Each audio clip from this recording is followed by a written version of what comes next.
Simple Kiwi cafe food was the original thing that I wrote down, but focusing on good quality ingredients.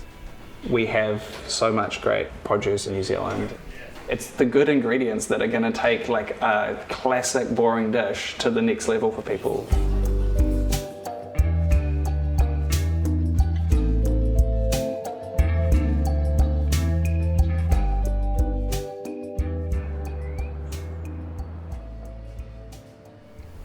Growing up in Wellington, I saw myself as a musician who did hospitality to like pay the bills.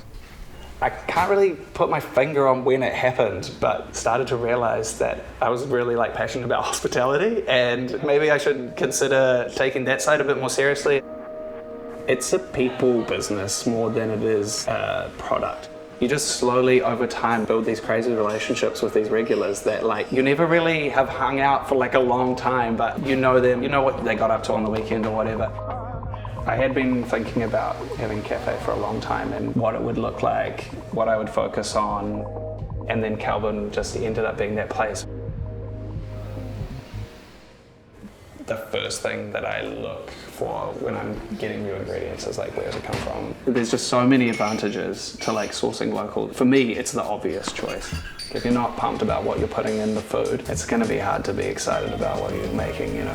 Like in the supermarket, look in the back of everything, like where these tomatoes come from, like why all these tomatoes come from far away? We grow so many tomatoes here. I wonder where these come from, I wonder where these are. Once you start getting into thinking about where your food comes from, it's surprising how far some of it travels and things that you would never expect just coming from the other side of the world. It's not just like a factory that made it, like there's a person who like picked the corn or whatever, you know, like it's crazy. We're just like, oh yeah, guess how corn comes, it's like in a pack. It's like, why does it come from China? Like, what?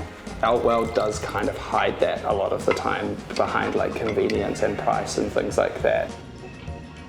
Obviously, where we get our food from is really important to me, but like, is it important to the customers? And therefore, like, do they want to pay for it?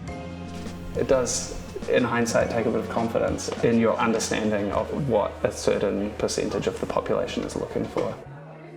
At the end of the day, like what you're kind of doing, you're like, I know what you guys want. You want this food and you want this coffee and you want this music and like this is the atmosphere that you want to hang in.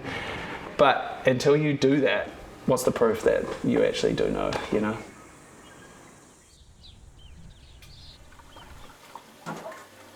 The way ingredients come in, sometimes thinking big picture, it can get a little overwhelming if everything is working in a way that you don't agree with, and it can feel like what you're doing is just a small part of that. But if I just focused on that, I'd just give up. You know what I mean? I'd just be like overwhelmed by like trying to change the world and just be like, well, there's no point. But if I focus on what we do and make every decision consciously rather than absent-mindedly, that has an effect on the people around me, and those little ripples will go outwards and have an impact on the world, and hopefully over time have a bigger effect than just what we're doing here. There aren't that many third spaces these days, and there aren't many places where you'll interact with strangers. We're all kind of isolated out in these little bubbles of convenience. Here we are. You're very welcome. Cheers. Thanks, guys. We don't get that many chances to bump into the people who we live around and who have different opinions to us, but are our neighbours at the end of the day. And having a cafe was my chance to like make one of those spaces and provide, I guess, a community service in a way to like, yeah, the neighbourhood. Yeah.